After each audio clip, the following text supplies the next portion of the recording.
দর্শক, আমরা এখন অবস্থান করছি চট্টগ্রামের খাতুনগঞ্জ এলাকায়, যেখানে আসলে নিত্য প্রয়োজনীয় ভোগ্য যে পণ্য, সেই ভোগ্য পণ্যের পাইকারি বাজার, সেই বাজারে রয়েছে।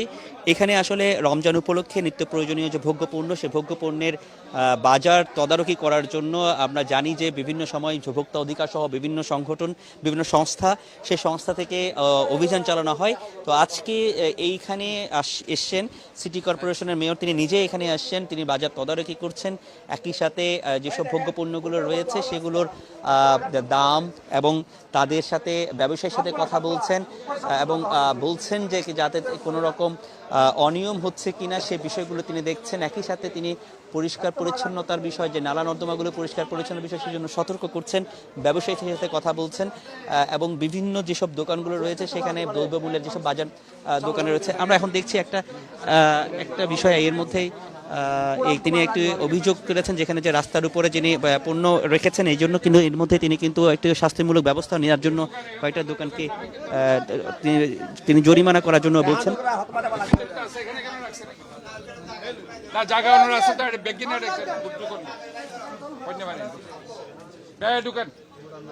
পুরো আপনি এখানে পুরো মানুষ হাঁটতে পারতেছে, কেউ হাঁটতে পারতেছে এখানে, আমি কোনো স্যাক্রিফাইস করবো না, এগুলো ঢুকেন, তাড়াতাড়ি ঢুকেন, জরিমানা করেন, জরিমানা দেন।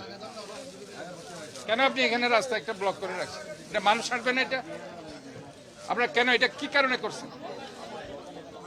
দেন, জরিমানা দেন।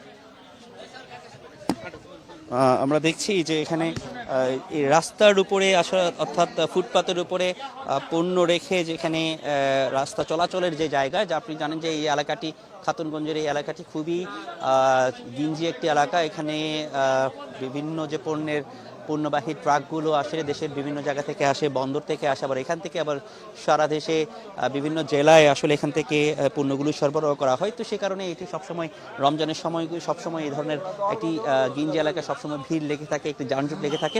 কিন্তু এর পাশাপাশি রাস্তার উপরে, অর্থাৎ দোকানগুলো যেসব মোকামগুলো রয়েছে, সেসব মোকামগুলোর কিন্তু সামনের যে অংশ, সেই অংশে পণ্য রেখে জ্যাম আরও বাড়িয়ে তোলা হয়, যেখানে মানুষ আসলে ফুটপাতের উপরে চলাচল করতে পারেন না, সেই মানুষজন চলাচল করে অসুবিধা হয়। তো সেই বিষয়ের জন্য তিনি ক্ষোভ প্রকাশ করেছেন এবং তিনি যারা এখানে এই ধরনের কাজ করছেন তাদেরকে জরিমানার আওতায় আনার জন্য কিন্তু তিনি আসলে নির্দেশনা দিয়েছেন এবং মানে তার সাথে যিনি ম্যাজিস্ট্রেট রয়েছেন, নির্বাহী ম্যাজিস্ট্রেট, তাকে অভিযান পরিচালনা করে তাদের উপর শাস্তিমূলক ব্যবস্থা নেওয়ার জন্য কিন্তু তিনি নির্দেশ দিয়েছেন। এবং একই সাথে যে দোকানগুলোর সামনে যেসব নালা নর্দমাগুলো রয়েছে, আমি একটু ওনার যে কথা সেটা শোনার চেষ্টা করছি। আমরা কেউ হাঁটতে পারছি না, এদিকে গাড়ি ব্লক করে রাখছে, মানুষ কোন দিকে যাবে? আমরা এত দুনিয়ার পেঁয়াজ তো ভিতরে আছে, এখানে কেন এগুলো রাখছেন? বাইরে কেন রাখছেন? যাকে দেখবেন আজকে বাইরে গেলে সব জরিমানা করেন, আজকে কোনো স্যাক্রিফাইস করবেন, দুইজনকে করেন। এটা মানুষ হাঁটতে পারতেছে না।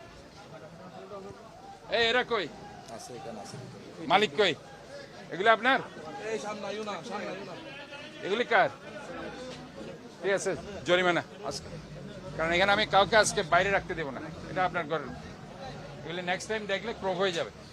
আজকে জরিমানার মধ্যে সীমাবদ্ধ রাখবেন, নেক্সট টাইম দেখলে ক্রপ করে দেবো। আমরা সেটা দেখছি যে যেহেতু রাস্তার ফুটপাতের উপরে পণ্যগুলো রেখে তারা ফুটপাতে হাঁটা চলাচলের যে জায়গা, সেটি আসলে বিঘ্ন সৃষ্টি হচ্ছে, যে কারণে প্রতিষ্ঠানগুলোকে সতর্ক করার পাশাপাশি জরিমানা করা হচ্ছে, জরিমানা অভিযান চালিয়ে, এবং পরবর্তীতে যদি ধরনের কার্যক্রম তারা অব্যাহত রাখেন তাহলে এই মালামালগুলো ক্রোক করে ফেলার নির্দেশনা কিন্তু তারা শুনে দিয়েছেন।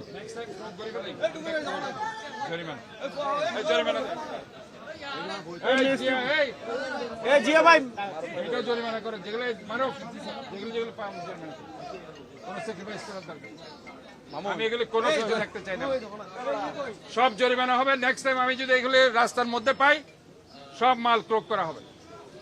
আপনারা মানুষকে হাঁটতে দিচ্ছেন। আমরা দেখছি এর মধ্যে তিনি পণ্যের কিন্তু যে দ্রব্যমূল্যের যে দাম, সেই দামটি সহনীয় আছে কিনা সেটাও কিন্তু আসলে দেখছেন, এবং মূল্য তালিকা আসলে প্রদর্শন করেছেন কিনা সেটাই কিন্তু আসলে জিজ্ঞেস করছেন।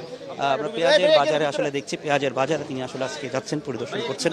পেঁয়াজের বাজারে পরিদর্শনে গিয়ে তিনি আসলে সেই পেঁয়াজ রসুন সহ বিভিন্ন নিত্য প্রয়োজনীয় যেসব দ্রব্যগুলো রয়েছে, গুরুত্বপূর্ণ উপাদানগুলো রয়েছে সেগুলো কিন্তু আসলে রমজান উপলক্ষে এইসব পণ্যগুলো আসলে সবচেয়ে বেচা বিক্রি বেশি হয় এবং এটার উপরেই সবচেয়ে মানুষের ব্যবসায়ীরা মাঝে মধ্যে যেটি দেখা যায় যে কি কৃত্রিম সংকট তৈরি করেও এখানে অনেক ক্ষেত্রে পণ্যমূল্য বাড়িয়ে দেওয়ার একটা অভিযোগ থাকে।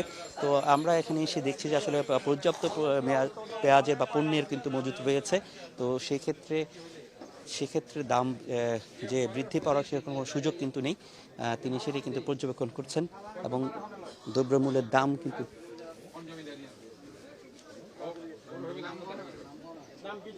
জমিদারকে সিটি কর্পোরেশন আসতে বলবা। এটা তো আমাদের জায়গা, এটা পুরো সিটি কর্পোরেশন জায়গা। হ্যাঁ রাস্তার উপরে কাজ করছে আচ্ছা এদেরকে ওই যে কথা বলো, জমিদারকে আমার সাথে দেখা করতে বলবা, একে কাগজ নিয়ে আসতে বলবা। যদি এর জায়গা না হয় তার বিরুদ্ধে আমি ব্যবস্থা নিচ্ছি। সে বলবা যে প্রপার ডকুমেন্টস নিয়ে। নাম কি? এটা লেখো তো। এই আমাদের কই এই তুমি আমাকে এটা মালিকের নাম মালিকের নাম আনে। আমরা দেখছি হামিদুল্লাহ বাজার, অর্থাৎ যেই মার্কেটে পেঁয়াজের আড়ত থাকে, হামিদুল্লাহ মার্কেট পেঁয়াজের বড় মোকাম আসলে এখানে পরিচিত। তো সেই হামিদুল্লাহ মার্কেটে এখানে এসে বিভিন্ন যে অনিয়মগুলো রয়েছে সেগুলো কিন্তু তদারকি করছেন আমরা আসলে দেখছি। এবং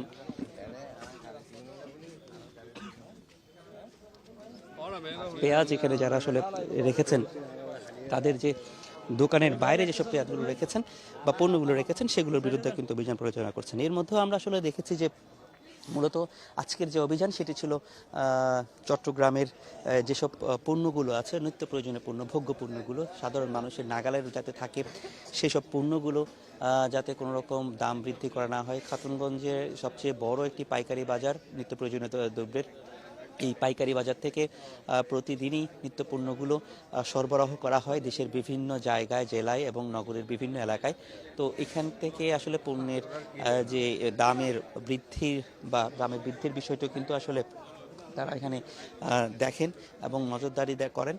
তো সেই বিষয়গুলো আমরা আসলে এখানে দেখছি যে নজরদারি করার জন্যই বিভিন্ন সংস্থা থেকে আসে, ভোক্তা অধিকার থেকে এসে, পাশাপাশি আজকে সিটি কর্পোরেশন থেকে আসছে, জেলা প্রশাসনের কিন্তু বেশ কিছু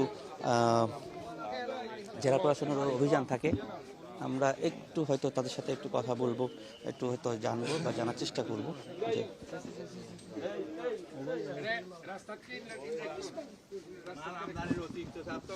না কিন্তু রাস্তা মানুষ মাল প্রকুর অর্ডার এটা অনেকের স্যাক্রিফাইস করেন। আজকে আপনারা কি কারণে আজকে অভিযানটা পরিচালনা করছেন যদি একটু বলতেন। আজকে অভিযান পরিচালনা করার মূল উদ্দেশ্য হচ্ছে, আপনারা জানেন এই খাতুনগঞ্জ হচ্ছে বাংলাদেশের অন্যতম বড় ভোগ্যপণ্যের পাইকারি বাজার।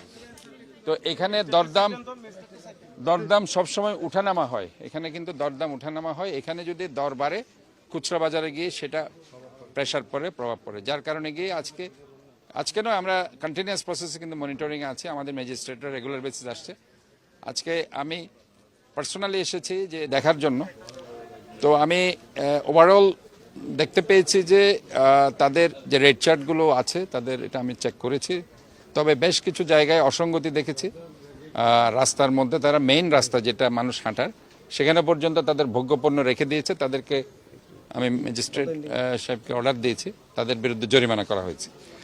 এবং আমরা চাই যে মানুষ হাঁটার প্রতিবন্ধকতাও যাতে না হয়, এবং সেখানে আমরা তাদেরকে সতর্ক করেছি যে যাদের দোকানে ময়লা পাওয়া যাবে সামনে তাদেরকে আমরা পানিশমেন্টের আওতায় আনবো। কারণ আমাদেরকে পাশাপাশি জলাবদ্ধতার ব্যাপারটা, কারণ খাতুনগঞ্জ এটা ইম্পর্টেন্ট মার্কেট, এখানে জলাবদ্ধতা যাতে না হয় সেটা আমাদের দেখতে হবে। কারণ এখানে যদি জলাবদ্ধতা হয় দরদাম বেড়ে যাবে, মানুষের ভোগান্তি হবে।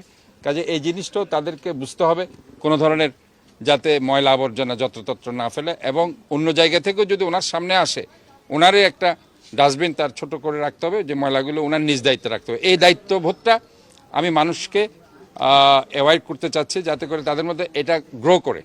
এটা যতক্ষণ না গ্রো না করবে আমরা শহরটাকে সুন্দর রাখতে পারবো না। আরেকটা বিষয় যে এখানে খুবই গিঞ্জি এলাকা, এখানের মধ্যে আমরা যে যানজটের একটা বড় বিষয়, বিভিন্ন যে অবৈধ যেসব অটোরিকশাগুলো কিন্তু ব্যাটারি রিক্সাগুলো এখানে চলাচল করে, যে কারণে যানজটটা হয়। এমনি ভোগ্যপণ্য তো আছে। এটার জন্য আমি যেহেতু রাস্তার যেটা যানজট সেটা আমি ট্রাফিক বিভাগকে আমি স্ট্রংলি বলছি এই দায়িত্বটা তাদেরকে পালন করতে হবে। এখনো বিভিন্ন জায়গায় এই ধরনের ব্যাটারি চালিত রিক্সাগুলো ঘুরছে এবং তারা যানজট সৃষ্টি করছে। এ ব্যাপারে ট্রাফিক বিভাগ যাতে দৃষ্টি দেয় এবং এটা তারা যাতে অ্যাকশানে যায়। এবং আমি এখানে আবারও বলতে চাই যে রমজান মাস, এই রমজান মাসে যাতে করে রোজাদাররা নির্বিঘ্নে স্বস্তিদায়কভাবে তারা যাতে রোজা রাখতে পারে, কারণ সারা পৃথিবীতে মুসলিম কান্ট্রিগুলোতে ভর্তুকি দিয়ে বিক্রি করা হয়, কম দামে বিক্রি করা হয়, ইভেন বিনামূল্যে বিক্রি করা হয়। এই আদর্শটা আমাদের মধ্যে আসতে হবে, এই নৈতিকতা আমাদের দেশেও আসতে। এখানে সবাই ম্যাক্সিমাম মুসলিম 90%। কাজে এই দায়িত্ববোধ চেতনাবোধ যদি আমাদের মধ্যে না আসে তাহলে কিন্তু আমাদের ইসলামের দিক দিয়ে নৈতিকতার দিক দিয়ে আমি মনে করি যে আমরা আসলে অনেক লো স্টেজে আমরা বাস করছি। কাজে আমাদেরকে অবশ্যই আমাদের নৈতিকতার জায়গায় আমাদেরকে ঠিক থাকতে হবে এবং আমরা যাতে কোনো ভেজাল কিছু বিক্রি না করি, রং মিশ্রিত কোনো খাদ্যদ্রব্য বিক্রি না করি, বেশি দামে বিক্রি না করি এবং আমরা যাতে আমাদের কোয়ালিটিটা এনশিওর করি। ধন্যবাদ আপনাকে। আমরা দেখেছিলাম আসলে এখানে সিটি মেয়র তিনি বলছেন, তিনি আমাদেরকে যেটি জানিয়েছেন যে ভোগ্যপণ্যের যে বাজার, সে বাজারকে আসলে মনিটরিং, ভোগ্যপণ্যের যে বাজারটা যাতে নিয়ন্ত্রণে থাকে, সাধারণ জনগণ যাতে সেটি একেবারেই নাগালে থাকে, ক্রয় ক্ষমতার মধ্যে থাকে এবং একই সাথে কেউ যেন এই রমজানকে ঘিরে কোনো অসাধু কোনো কাজ যেন না করে, সেই বিষয়টি কিন্তু তিনি আমাদেরকে নিশ্চিত করার কথা বলেছেন। সেই কারণে তারা যে বাজার মনিটরিং করছেন, ব্যবসায়ীদের সাথে কথা বলছেন, একই সাথে তার যে কাজ, বিশেষ করে এই বিভিন্ন যেসব নালা নর্দমা যে আশেপাশে যেসব অপরিষ্কার করে রাখা, জনসচেতনতা তৈরি করা এবং একই সাথে পথচারীর যে জায়গাগুলোকে আসলে দখল করে রাখা, সেই সব বিষয়গুলো যাতে না হয় এবং সেগুলো মানা যায়, সেই জন্য তিনি সতর্ক করছেন, ব্যবসায়ীদের সাথে কথা বলছেন এবং ব্যবসায়ীদেরকে ক্ষেত্র বিশেষে অনেককে জরিমানা করেছেন। তো এই ছিল এখানকার সবশেষ অবস্থা।